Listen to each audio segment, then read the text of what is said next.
அந்த நாய் எப்படிப்பா அப்படி பிஹேவ் பண்ணுது, ஆனால் இந்த நாய் அப்படி பிஹேவ் பண்ண மாட்டுக்கே அப்படின்னு கேட்டால், அது ஒரு சாதி நாய்ங்க, இது ஒரு சாதி நாய்ங்க, அதனால் அந்த சாதி நாய் அப்படி தாங்க பிஹேவ் பண்ணும், இந்த சாதி நாய் இது இப்படி தாங்க பிஹேவ் பண்ணும் அப்படின்னு சொல்லி நாய் கடைக்கு போனால் சொல்லுவாங்க.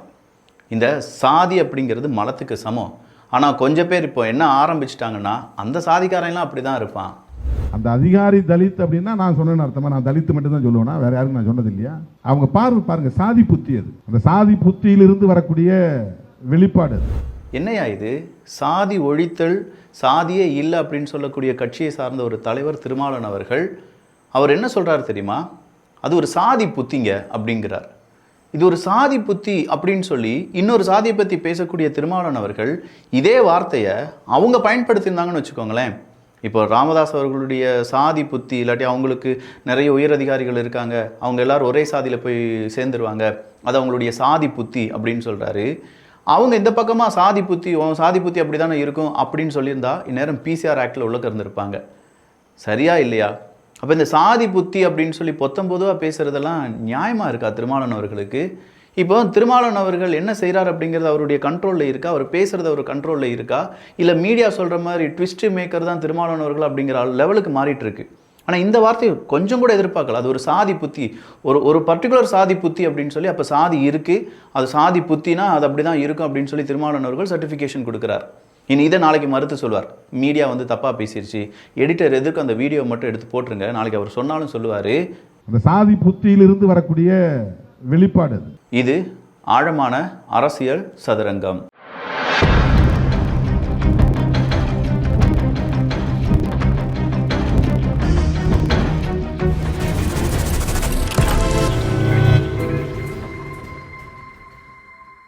சாதி புத்தி அப்படின்னு சொல்லிட்டாரு அப்படின்னு சொல்கிறதுனால இங்கே பிரச்சனை கிடையாது. ஆனால் இங்கே சாதியே இல்லைன்னு சொல்லிட்டு இருக்கிற நம்மள மாதிரியான நபர்கள், இல்லை திருமாவளவன் அவர்கள்லாம் சாதியை ஒழிக்கத்தான் வந்தார் அப்படின்னு சொல்லக்கூடிய நம்பிட்டு இருக்கக்கூடிய நபர்களுக்கு இது ஒரு பெரிய ஷாக்கிங்கான இன்ஃபர்மேஷன் தான்.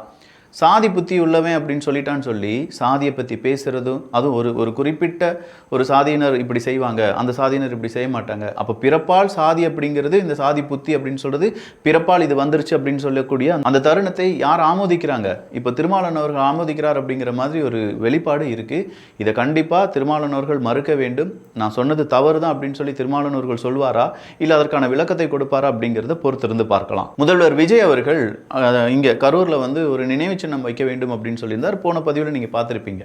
அதற்கு சிவசங்கர் அவர்கள், நான் இந்த ஸ்ட்ராட்டஜி எப்படி பார்க்கிறேன் அப்படின்னா கில்லி ஸ்ட்ராட்டஜி அப்படின்னு சொல்லி பார்க்கிறேன். இந்த கில்லி ஸ்ட்ராட்டஜினா என்ன தெரியுமா? அதாவது கில்லி அப்படின்னு சொல்லிட்டு கபடி ஸ்ட்ராட்டஜின்னு வச்சுக்கோங்களேன். கபடி ஸ்ட்ராட்டஜின்னு ஒன்று இருக்குது. நம்ம முன்னாடி பிளேயர்ஸ் எல்லாருமே ஆடிட்டு இருப்பாங்க, பாடி வர்றவங்க கபடி கபடி கபடி கபடி கபடி, நான் தான் கொப்பெண்டா நல்ல முத்து பெறண்டா, வெள்ளி பெரம்பெடுத்து விளையாட வரேண்டா, தங்க பெரம்பெடுத்து தாலி கட்ட வரேண்டா அப்படிலாம் சொல்லிட்டு வந்துட்டே இருக்கும்போது ஒருத்தர் வந்து அவரை டச் பண்ணிட்டார், எதிரணியில் இருக்கக்கூடிய ஒருத்தர் டச் பண்ணிட்டார்னா, இந்த டீமில் இருக்கிறவங்க என்ன செய்வாங்கன்னா, அந்த டச் பண்ணிட்டார், எப்படினாலும் நீ அவுட் ஆகிட்டில்லப்பா, நீ அவன் கூட மோதி அவனை எப்படியாவது அவன் லைனுக்குள்ளேயே தள்ளி விட்டுரு அப்படின்னு சொல்லுவாங்க. இவர் என்ன செய்வார், அதான் நம்ம டச் ஆகிட்டோமே, பாடி வர்றவனை எப்படியாவது ஏதாவது செஞ்சு அப்படியே பின்னாடி தள்ளி விட்டுலாமான்னு சொல்லி ட்ரை பண்ணுவார். அதாவது தோத்துட்டோம், அவன் இனிமேல் அவ்வளோதான், அவனுக்கு இனிமேல் அங்கே லைஃப் இல்லை, அவனுக்கு அங்கே ஆட்டம் கிடையாது அப்படின்னு சொன்ன உடனே அவனை என்ன செஞ்சிருவாங்கன்னா, அவனை பலி கொடுத்துருவாங்க அப்படின்னு சொல்லலாம். அதே மாதிரி தான் இப்போ திமுகவை சார்ந்தவங்க கொஞ்சம் பேரை பலி கொடுக்குது திமுக. அதில் உதாரணமாக சிவசங்கர் அவர்களை சொல்லலாம், அடுத்ததாக நம்ம அனிதா ராதாகிருஷ்ணன் அவர்களை சொல்லலாம், செந்தில் பாலாஜி அவர்கள் பேசிகிட்டு இருந்தாங்க.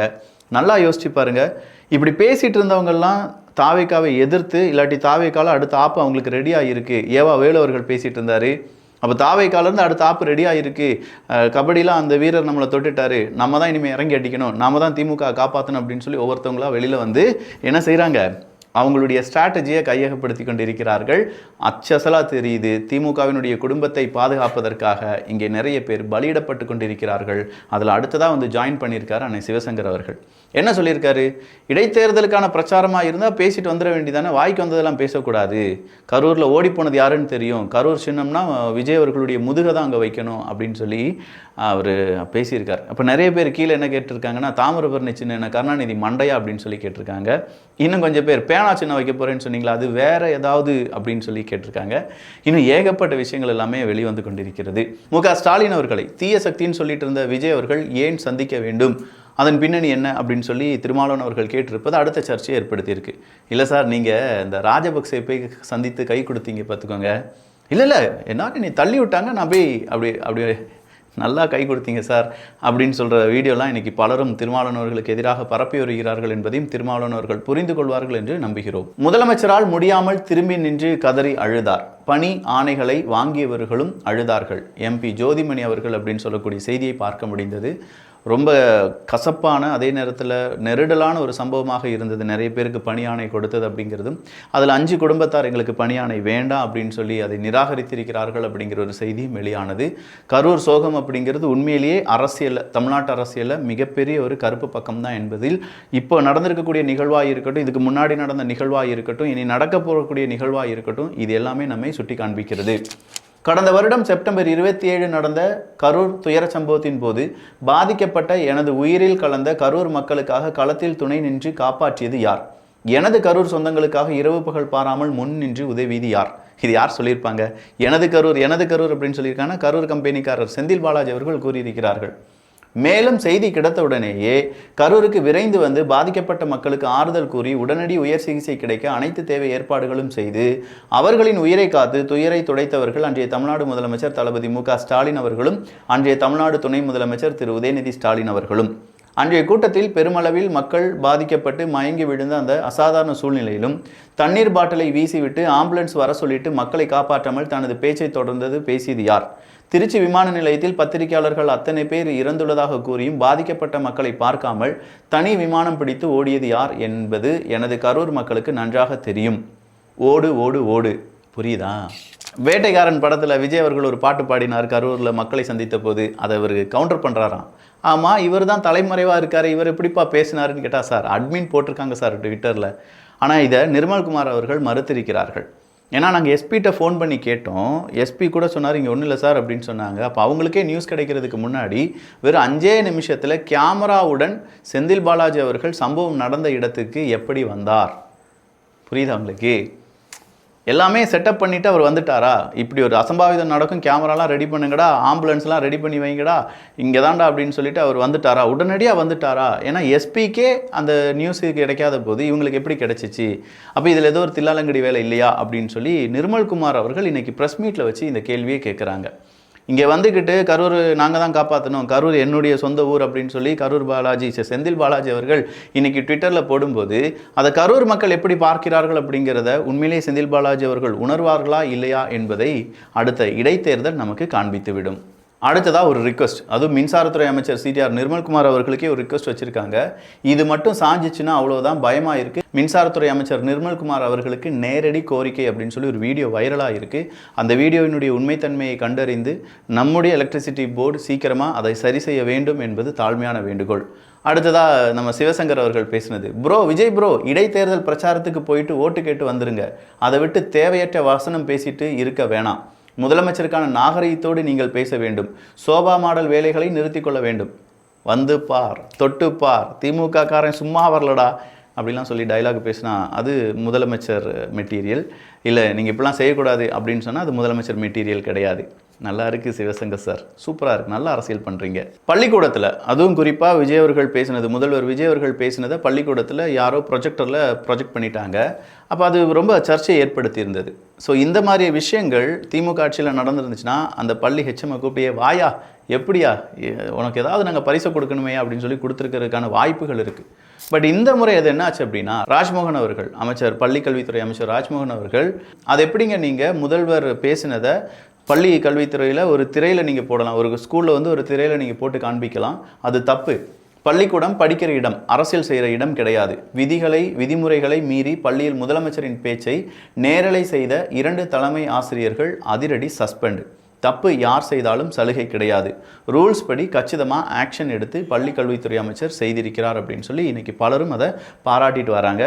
கனிம வளத்துறை அமைச்சர் ரொம்ப நாளைக்கு பிறகு பிரபு அவர்கள் இன்றைக்கி ஒரு செய்தியை வெளியிட்டிருந்தார். அது என்னென்னா, கனிம வளத்துறையில் இருக்கக்கூடிய அதிகாரிகள் இருக்காங்கள்ல, தமிழ்நாடு முழுவதுமாகவே மாற்றப்பட்டிருக்கிறார்கள். ஏன்னா அது ஒரு பெரிய மாஃபியா மாதிரி ஒரு நெட்வொர்க். இந்த அதிகாரியை கேட்டால் அந்த அதிகாரி, அந்த அதிகாரியை கேட்டால் இன்னொரு அதிகாரி, இப்படின்னு சொல்லி அந்த நெட்வொர்க் இருக்கிறதுனால அந்த நெட்வொர்க்கை பிரேக் பண்ணணும்னா இவங்களை வேறொரு இடத்துக்கு போடணும். இந்த இடத்துக்கு புதுசாக ஒரு நபர் வரணும். அவங்களுக்கும் இப்போ இருக்கக்கூடிய நபர்களுக்கும் எந்த கான்டாக்டும் இருக்கக்கூடாது. இப்படின்னு சொல்லி யோசிச்சு இன்னைக்கு கனிம வளத்துறை அமைச்சகம் ஒரு முடிவை எடுத்திருக்கிறது. கனிம வளத்துறை அதிகாரிகள் பலரும் பல இடங்களுக்கு மாற்றி அமைக்கப்பட்டிருக்கிறார்கள் அப்படிங்கிறது தான். ஸோ கனிம வளத்துறையில் அடுத்த கட்ட பாய்ச்சல் அப்படிங்கிறது வரப்போகுது.